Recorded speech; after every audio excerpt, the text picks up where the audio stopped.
It's a big sky until two planes end up in the same place. Climb. At the same time. 37,000 feet above the Amazon, a corporate jet collides with a 737. Every atom in my body I felt kind of implode. 1 mile above New York City, a DC-8 tears into the fuselage of a Lockheed Constellation. Bang! I jumped up and I ran, and I never looked back. Over San Diego, a 727 slams into a Cessna, and it's caught on film. I knew it was big, I knew it was bad, but we didn't know it was a plane crash. Outside Los Angeles, a small plane smashes into a DC-9, decimating several homes below. It just smelled like death, like smoke and death. Eyewitnesses and survivors tell their harrowing stories, and dramatic animations put you right there with the troubled aircraft. That big sky just got a lot smaller.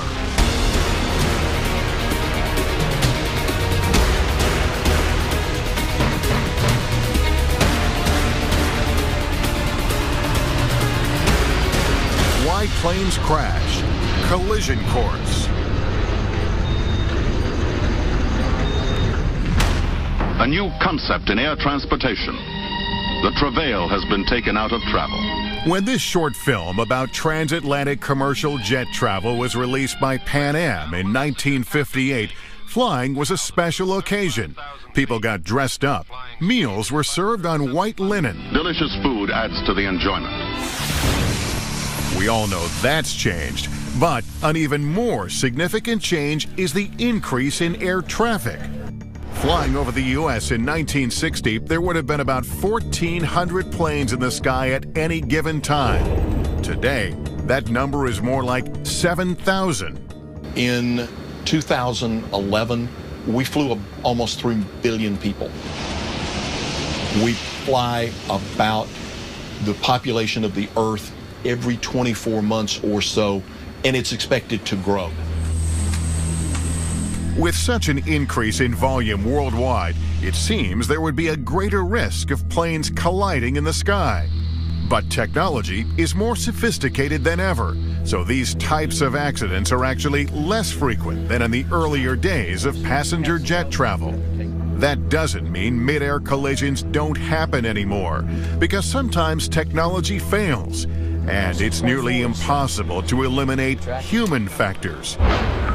In 2006, this plays out with catastrophic consequences for two planes flying over the Amazon, a Boeing 737 and a private corporate jet. I had gone to Brazil on an assignment for a magazine called Business Jet Traveler to write about Embraer, which is a big aircraft manufacturer near Sao Paulo. And while I was there, I ran into some guys from a Long Island charter company who had just bought a brand new $25 million airplane, a Legacy 600, a real beauty, a mid-sized corporate jet. And they said, well, why don't you fly back with us? Sure, okay, I'm in. And that turned out to be certainly the most fateful decision of my life. September 29, 2006, 2:52 p.m. The Legacy, tail number 600 X-Ray Lima, takes off from the Brazilian city of São José dos Campos. Destination, the city of Manaus, nearly 4 hours to the northwest. Air traffic control instructs the Legacy to fly at 37,000 feet, where it levels off by 3:33 p.m. Meanwhile, 2 minutes later, Gol Airlines Flight 1907 departs Manaus for the country's capital of Brasilia in the south. Within half an hour, the Gol plane, a Boeing 737, reaches its assigned cruising altitude, 37,000 feet. The 737 is heading southeast. The Legacy is heading northwest. These two aircraft should be at different altitudes. Instead, they're on a collision course.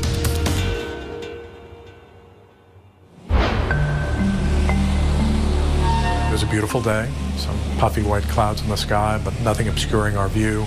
and we took off for what was to be a routine flight. We were flying with very competent pilots in a brand new airplane. What could be bad about that? Both sets of pilots are in contact with air traffic control, operated by the Brazilian Air Force. But starting at 4:02 p.m. northwest of Brasilia, there's a problem. The Legacy's radar data is no longer being received by air traffic control. At some point during the flight, the transponder, which provides altitude information to the controller, inadvertently disappeared. A transponder is critical, not only to relay key information to air traffic control and nearby planes, but also in order to enable TCAS, the Traffic Alert and Collision Avoidance System, which warns pilots when another plane is too close. Traffic. And advises preventive action. Climb. In addition to the missing transponder signal, which is preventing the Legacy from sending its data, there's another problem: well-documented radio dead zones over the Amazon. Beginning at 4:26 p.m., air traffic control and the Legacy pilots make several attempts to verbally communicate, all unsuccessful. Under normal circumstances, they would acknowledge each other's calls. Brazilian air traffic control system, in its overall shoddy performance, had misprogrammed its own consoles so that it had given 5 radio frequencies for the area that the pilots were in, 4 of which were in complete error. Had nothing to do with that sector. Unbelievable, right? But that's the way it was. Even though air traffic control clears the Legacy to fly at 37,000 feet, when one controller hands the plane off to his replacement at the end of his shift, he tells him incorrectly the plane is at 36,000 feet. In reality, the Legacy and the 737 are at the same altitude, traveling at about 500 miles an hour apiece. So when they do collide at that high velocity, there is typically total destruction of the aircraft. By the time radio contact is made at 4:53 p.m., the connection is so bad, the Legacy pilots and controller can't understand each other. The planes are closing in. Everybody was sort of dozing or working. I hear and feel bang. And the loudest noise I've ever heard, now I was in Vietnam and I've heard bombs that just bang. And every atom in my body I felt kind of implode. Because of the angle at which the planes collide, the 737, though much larger, takes a far worse hit than the Legacy. One of the wings, which has a winglet on it, actually sliced through the 737 wing. There's a lot of flight control systems that are damaged. It rendered the airplane incapacitated and uncontrollable. And as the 737 went out of control, of course, the aerodynamic forces actually caused it to start to break up in flight. Everyone on board the Legacy knows something bad has happened, but they don't know they've collided with another aircraft. They don't even know their plane is damaged until Joe Sharkey looks out his window. I open my window shade and I look out, and this is a sight I'll simply never forget, because I'm looking at the wing and part of it is missing, and it's a jagged bit of metal. They need on the ground, and they need on the ground in a hurry. They need the first available airport.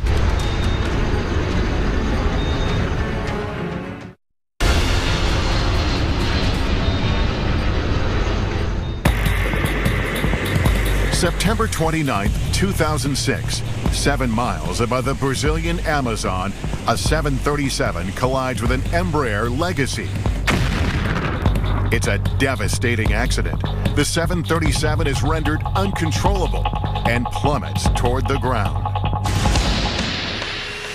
But the Legacy is still in flight, its left winglet gone and horizontal stabilizer damaged. As the pilots struggle to fly the plane, no one on board knows there's been a mid-air collision. What they do know is they're in trouble. To think that you may not see your family, or that they're going to read about you and see about your death and on TV and on the newspaper, it was a horrible thought. I wrote a note to my wife and figured, well, maybe they'll find the note. I said, I love you. Our time together has been golden. And, I'm sorry I'm going to die. But, I said it in a way that was nice. Like most plane crashes, a series of events, not just one, led to the collision over Brazil. Two planes fly straight toward each other after air traffic control put them at the same altitude. Radio black holes over the Amazon limit communication between controllers and the Legacy pilots. And for nearly 1 hour before the collision, the Legacy's transponder doesn't transmit. So two controllers working back-to-back shifts don't receive its signals. A competent controller would spot that within 2 or 3 sweeps. There's a sweep every 10 seconds, within 20 or 30 seconds. This plane disappeared in that sense for 50 minutes, not 20 or 30 seconds. Within 3 minutes of the impact, the transponder is reactivated. But the Legacy is now compromised. It needs to land soon. The longest 35 minutes I've ever spent in my life, wondering, were we going to make it down safely, wondering with every turn, would they lose control of the airplane? The closest runway is a military base, literally an airstrip in the middle of the jungle. As the pilots desperately try to get the plane there, it's a white-knuckle moment for everyone on board. We were within 5 minutes of not flying anymore. It was clear, the trees were coming closer and closer, and I thought, well, here we go.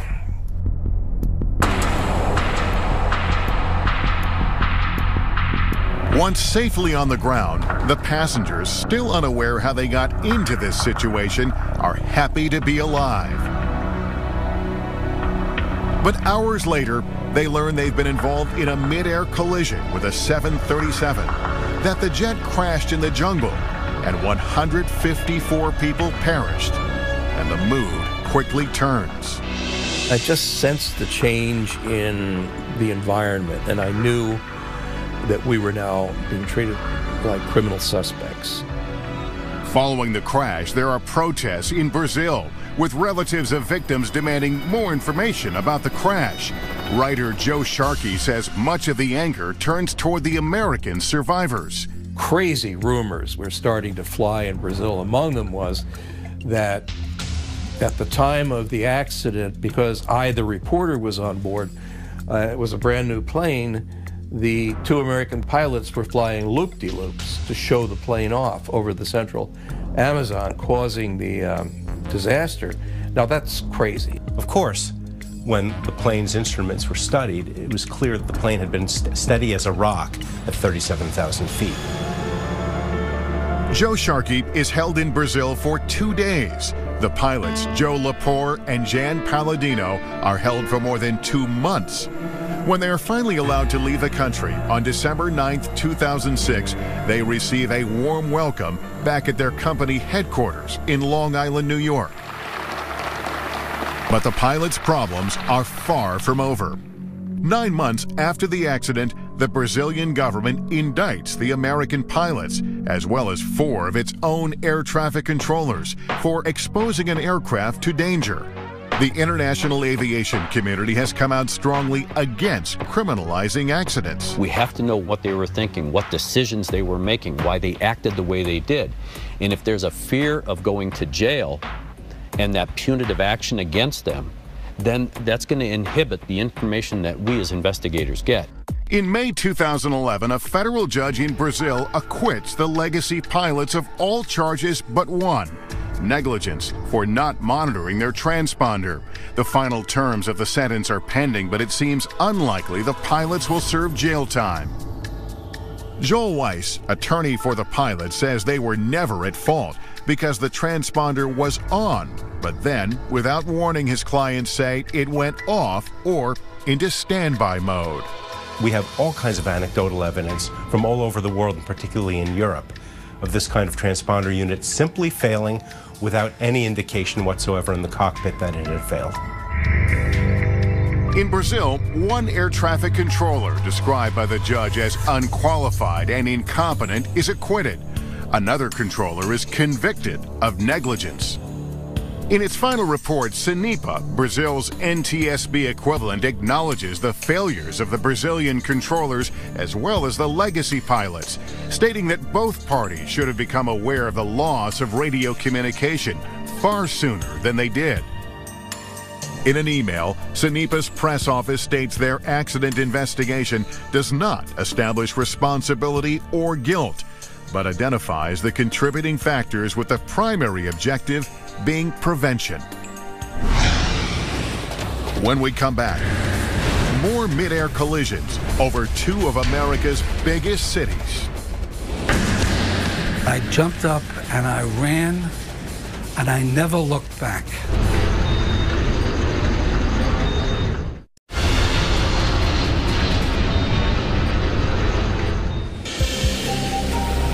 Before there was a modern air traffic control system, the burden of maintaining separation between commercial aircraft fell mainly on pilots. They kept their distance using what's called visual flight rules, otherwise known as C and B scene. Think of it as driving your car. You avoid traffic by seeing it and not putting your car where there's another car. The airplane works in visual flight rules the same way. C and B scene is a catastrophic failure in two deadly collisions between the same two airlines, TWA and United. The first crash is over the Grand Canyon on June 30th, 1956. These two pilots were having to deviate around thunderstorms. They actually didn't know that when they came back around the backside of the clouds, the other aircraft was there. The United DC-7 and TWA Lockheed Constellation, or Super Connie, collide at 21,000 feet. At the time, it's the deadliest accident in aviation history. The tragic aftermath of Saturday's TWA United Airlines crash, which claimed 128 lives. It was a watershed event. It was one of those accidents that we as a society said we're not going to have that anymore. The collision prompts the Federal Aviation Act of 1958, which creates the FAA, whose mission is to provide the safest, most efficient aerospace system in the world. Unfortunately, change doesn't happen quickly enough. It's a dreary December morning in 1960 when TWA and United have another catastrophic incident, this time over New York City.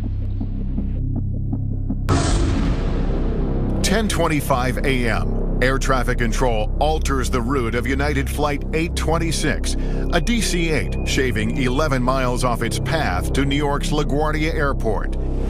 10:30 a.m. United is at 14,000 feet and cleared to descend to 5.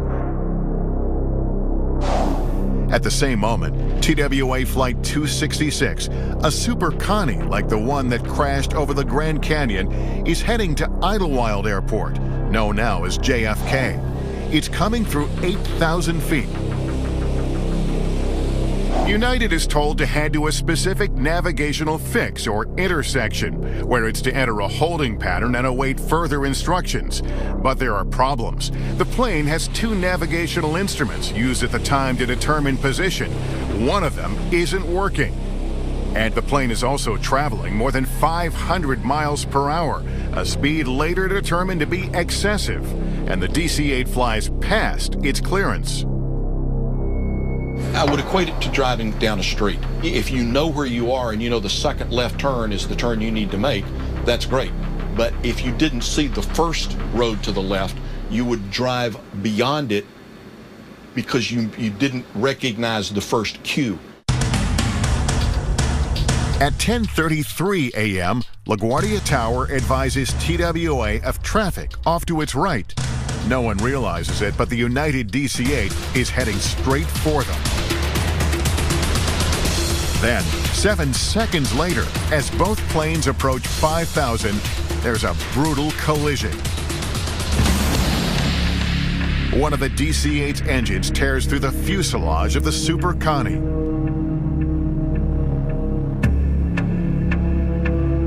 The TWA plane breaks into pieces and goes down on the spot, crashing in Staten Island's Miller Airfield.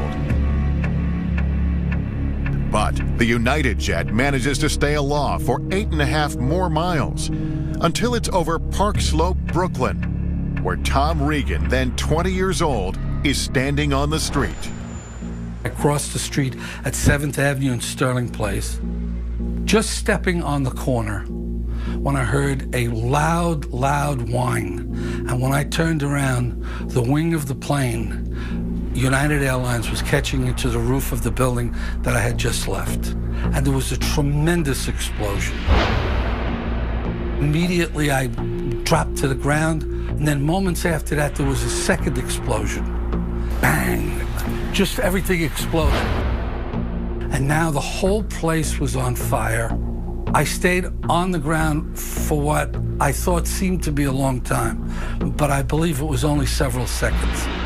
And I jumped up and I ran, and I never looked back.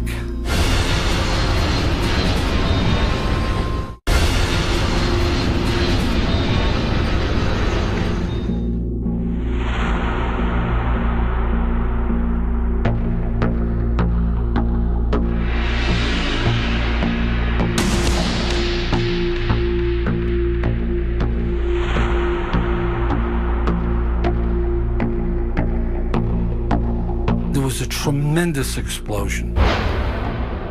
Immediately, I dropped to the ground, and then moments after that, there was a second explosion. Bang! Just everything exploded. And now the whole place was on fire. On the street, people are astounded to learn there's a single survivor, 11-year-old Stephen Baltz of Wilmette, Illinois, who's thrown from the United plane into a snowbank. He had been given a Christmas gift to fly alone from Chicago to New York, and that's what happened. At the time, Barbara Lunis is a recent nursing school graduate working at Methodist Hospital a few blocks from the crash site. She's assigned to care for Stephen overnight. He's badly burned. I couldn't tell if he was white or black. He was just charcoal. I think they said it was 85% of his body. Within hours, the boy's father arrives in New York and speaks to the press. Mr. Baltz, how do you and Mrs. Baltz feel about your son being the sole survivor here? We have great heartfelt sympathy for all of the people who were not as fortunate. The country rallies behind Stephen, but his injuries are too grave. And if I had been in nursing longer, I would have known there was no chance, but that's why I think they put me there. Stephen Baltz, our little 11-year-old boy, the lone survivor of the plane crash in Brooklyn, expired at 1 p.m., just a few minutes ago. The little boy closed his eyes and went to sleep. With the final death toll at 134, including 6 on the ground, the 1960 crash over Park Slope replaces the Grand Canyon collision as the deadliest U.S. commercial aviation disaster to that point. To investigate the accident, the Civil Aeronautics Board, the forerunner to the NTSB, uses flight data recorder or black box technology for the first time ever. The conclusion? United Flight 826 proceeded beyond its clearance limit, or the place it was told to go, into a holding pattern. Its high rate of speed and the change of clearance or shortcut it was given by air traffic control are contributing factors. Within 3 months, President Kennedy establishes Project Beacon. The task force is mandated to review the country's aviation facilities and put together a long-range plan for the future of air traffic in the U.S. Like building blocks, each mid-air collision has helped make the skies safer. So much safer, in fact, that according to an MIT study, technology has advanced to the point where we can expect only one mid-air collision every 100 million flight hours. The last time 2 commercial jets collided over the U.S. was the 1960 accident above New York City. Since then, there have been 3 more mid-air collisions, all involving 1 large aircraft and 1 small. In 1967, Mary Schulte's father is at the helm of a Piedmont Airlines Boeing 727, which collides with a twin Cessna over North Carolina, killing 82 people. 2 pilots show up at the front door, ring the doorbell, and inform my mother that my father's plane had crashed. And I told him that couldn't be true because he was the best pilot. The outgrowth of it was a very strong commitment by Piedmont Airlines to be involved into the traffic collision avoidance system. And some years later, they were one of the first, if not the first, airline to fly with an active TCAS system on board. 6 years later, Betty Barrett is aboard a charter jet when it collides with a DC-9 over France. All 68 on the DC-9 perish. Everyone on Betty's plane survives. My father was sitting in the aisle seat, and I was sitting on the right-hand side. And I turned around, and he's very British and very stoic. And I said, "Daddy, do you think we're going to make it?" He said, "I rather doubt it, darling," and pointed to the other wing. Somebody sent me this picture of when we landed of the plane. And as you can see, the tires are all blown out. And this is the broken wing here. You can see all this. And I was told afterwards, if we had lost 1 more meter of our wing, in other words, it ends here, then we would have blown up as well. I keep this always in my room to remind me that if you survive this, you can survive anything. Then, in 1978 and 1986, there are 2 more mid-air collisions in the U.S. Building on the accidents that preceded them, they force major change in the aviation industry. There are eerie similarities. Both occur in broad daylight on picture-perfect days in Southern California. The first, on September 25, 1978, is caught on camera.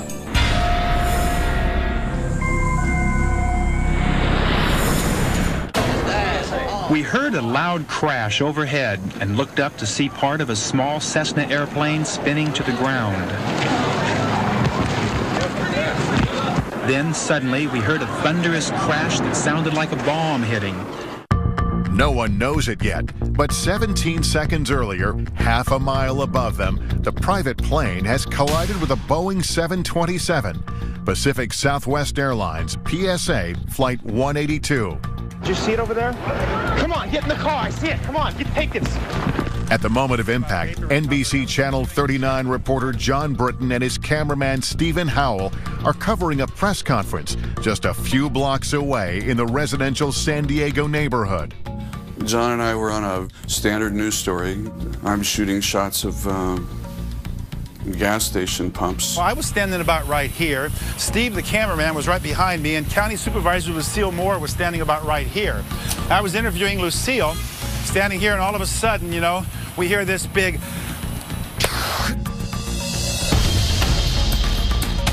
Something started falling out of the sky. People started just going, "Oh my gosh, oh my gosh." And I just clicked the camera on right away and just moved out to the left side.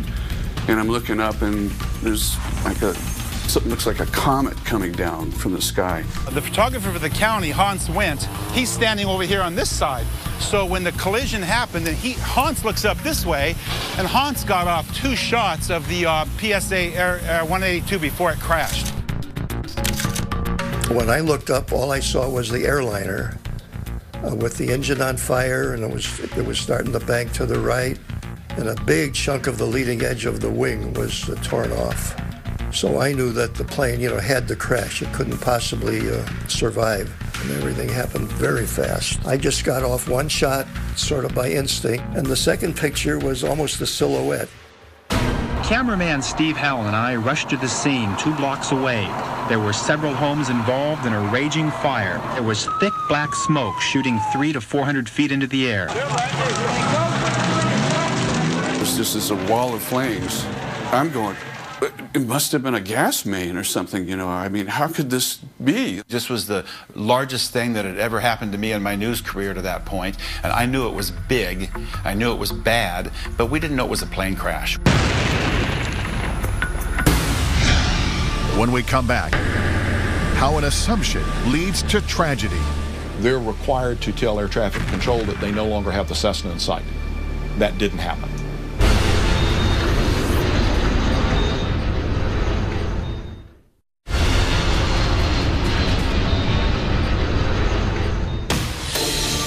San Diego, September 25, 1978. An NBC News crew captures a small plane spiraling to the ground after it has collided half a mile up with a much larger 727. Behind us, we heard a tremendous explosion. We knew at that point it was a lot more than just a single plane. And of course, we found out later it was an airliner. Both pilots in the Cessna are killed, along with all 135 aboard the jet and 7 people in the residential neighborhood below. Police set up a makeshift morgue at a nearby high school, and immediately the questions begin. Who's at fault? What caused this tragic accident? How could it have been avoided? To understand what happened, it's critical to know what transpired between air traffic control and the PSA crew in the 2 minutes leading up to the collision. As the Boeing 727 was approaching San Diego, they were told about a small general aviation airplane. It's a Cessna. Do you see him? And the PSA flight crew said, yes, we see him. At that point, the PSA crew became responsible for maintaining separation. The crew initially saw the airplane, but then at some point lost sight of it. They talked about it amongst the 3 pilots that were in the airplane. Yeah, do you know where that Cessna 172 is? I think it passed off the right side. 182, roger. They're required to tell air traffic control that they no longer have the Cessna in sight. That didn't happen. The Cessna 172 actually deviated without clearance from its assigned heading. Unfortunately, it was in a position that was directly in front but below the 727. The crew couldn't see, just looking out the window, where the airplane was because it was below their field of view. PSA 182 cleared land. 182 is cleared land. Caller, we're going down. This is PSA. Okay, we'll call you equipment for you. The 172 struck the leading edge of the right wing about halfway across the span, and that is the famous picture. You see smoke and fire trailing from the right wing of the Boeing 727. As a result, it pulled the nose further and further down, and they couldn't stop it. And they lost control. They did not have control of the jet, and it tragically went into the ground. In its final report, the NTSB faults the PSA crew for failing to maintain visual separation from the Cessna and for failing to inform the controller when they no longer had the other aircraft in sight. Contributing to the accident, says the report, air traffic control procedures, authorizing controllers to use visual separation when radar was available. The report notes that flight crews exercise a lower degree of vigilance in areas where they receive radar assistance. And it says controllers seem to similarly relax vigilance. This controller may have believed that the flight crew had a better grasp on the situation than he did. It could be days before the cleanup is complete, and in the words of one policeman, it'll be years before this neighborhood is ever the same. After the PSA crash, the FAA steps up efforts to improve separation of aircraft around the nation's busiest airports and to modernize collision avoidance technology. But again, change simply doesn't happen fast enough.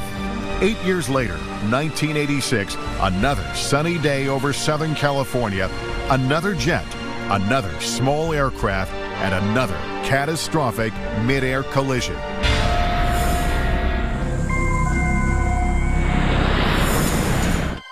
It was a Sunday. It was in August. And my brother and I were playing on the driveway. My father was sitting on the lawn, and we were on our bikes. And I remember my brother just very casually said, "Look, there's a plane on fire, and it's coming down on our house." 6,500 feet above Cerritos, California, a suburb east of Los Angeles, a privately owned Piper Archer has strayed into the path of Aeromexico Flight 498, a DC-9 with 64 people on board. At the time, Corinne Kingsbury is 5 years old. My father came and swooped us and brought us into the garage. And our garage door was obviously open. And he said to us, "We're going to die." I remember it shook the ground and it just exploded. 8 homes destroyed, 5 more severely damaged. 24 dead on the ground, and that number may go higher. I also remember seeing body parts and seats and people still in seats. It just smelled like death, like smoke and death. Corinne's house is spared, but many other homes in the neighborhood are not. When we come back, after the second mid-air collision in 8 years, a public outcry for change amid heartbreaking loss. I mean, who thinks your family's going to die in a plane crash, really? I mean, car accidents, not a plane crash.